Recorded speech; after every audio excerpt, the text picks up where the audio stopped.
Most people who are selling services on Fiverr look at Fiverr as a way to make money.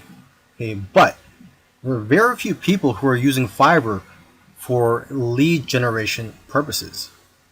You may have heard of the phrase, the money's in the list. So basically, if you build a list of customers, you'll be able to market to them time and time again, repeatedly, and also build a relationship with them in the process.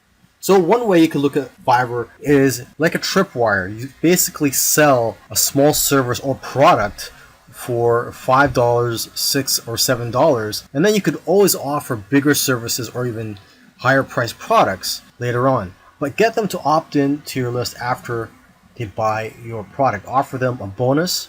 It could be anything such as a free report, or you could just direct them to a page where they could fill in their email address so that they could be notified of any new services by you in the future.